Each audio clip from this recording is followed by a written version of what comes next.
Is masturbation allowed in Islam or is it forbidden? Did the Prophet ﷺ say, go and masturbate? With so much confusion on this topic, it's time to get a clear answer. We'll explore what the Quran and Hadith say, what scholars have concluded, and why this matters for anyone looking to live within the teachings of Islam. In Islamic teachings, every action falls under one of 5 main categories: obligatory, recommended, neutral, discouraged, or prohibited. Where then does masturbation fall? Some might think it's makruh, mildly discouraged but not outright forbidden. Yet, others argue that it's haram or completely forbidden. While this may seem like a small difference, the implications are actually significant. When we categorize something as haram in Islam, it isn't just a preference. It becomes a matter of moral and spiritual consequence. Today, let's go beyond opinions and explore why this subject is more than just a personal choice.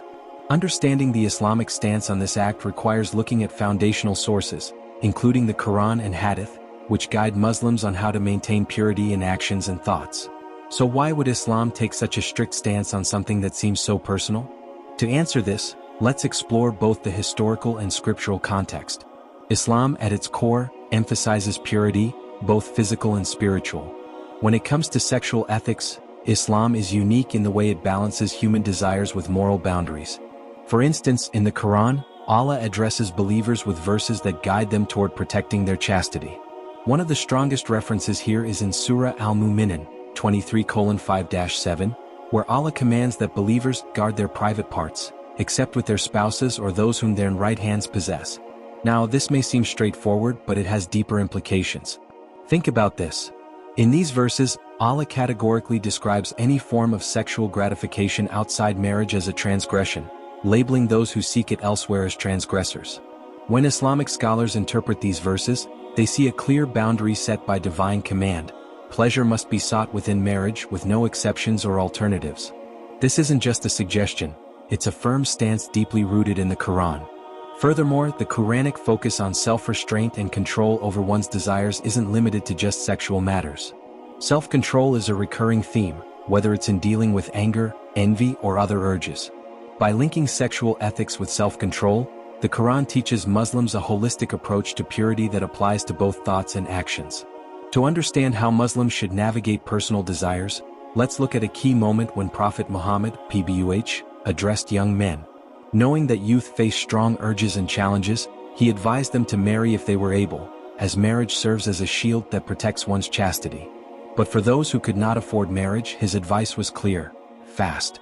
Now, why would the Prophet recommend fasting as a way to control desires? Fasting is a form of worship that involves both physical and mental discipline. It's an act that encourages patience, trains the mind, and strengthens one's willpower over physical cravings. Fasting serves as an alternative that keeps one spiritually engaged and physically restrained, helping young people keep their desires in check without resorting to forbidden acts. It's also important to note what he didn't say. There's no mention of seeking relief through other means like masturbation. In fact, the very absence of that suggestion speaks volumes. The Prophet was known for his compassion and wisdom, so if he believed there was an alternative permissible route for those struggling, he would have mentioned it. But instead, he only recommended fasting as a way to strengthen control and patience, highlighting the importance of staying within the limits set by Islamic ethics. In today's world, Muslims may come across different opinions and interpretations on this topic, especially given modern social norms and cultural differences. Some individuals argue that masturbation is a private matter and should be considered makruh, or discouraged but not sinful. However, mainstream Islamic scholarship has generally maintained a stricter stance, interpreting it as haram based on the Quranic focus on purity and self-control. Why such a strict interpretation?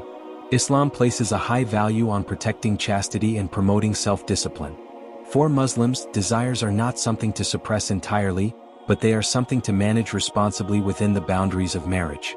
Islam offers solutions like marriage for lawful fulfillment and fasting for self-restraint, but it doesn't endorse alternative outlets for sexual desire outside these parameters. This stance isn't meant to be harsh but rather to foster a disciplined approach to managing desires, ensuring that physical actions align with spiritual goals.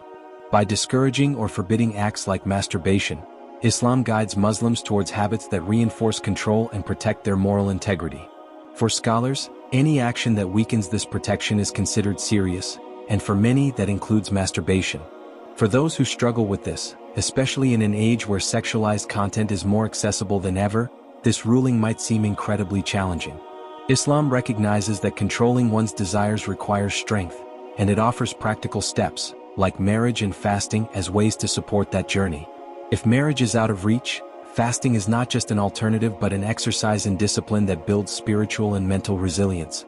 It's important to remember that no struggle is overlooked in Islam. Prophet Muhammad, peace be upon him, said, "For every hardship there is ease," reminding Muslims that efforts toward self-discipline are recognized and rewarded. Struggling with desires isn't a mark of failure, it's part of the human experience. Islam doesn't condemn struggle, it offers solutions and rewards patience. So, where does that leave us? Islam's approach to this topic isn't about punishment or shame. It's about providing a path that encourages dignity, discipline, and respect for oneself and one's faith. For those who feel isolated by this struggle, remember that you're not alone.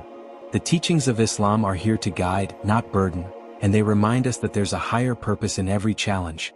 These discussions are important because they address real struggles and offer meaningful guidance. By understanding the rulings and the wisdom behind them, we can approach personal struggles with greater clarity and strength. So, what are your thoughts? Has this discussion changed your perspective, or do you find comfort in its clarity? Share your thoughts below, and let's continue exploring these important, often overlooked topics together. Thank you for joining us on this journey to uncover the wisdom behind Islamic teachings on difficult topics. Remember to subscribe and hit the bell so you don't miss out on more insights into Islamic guidance for real-life challenges. Together, we're building a community that tackles these questions with respect and understanding.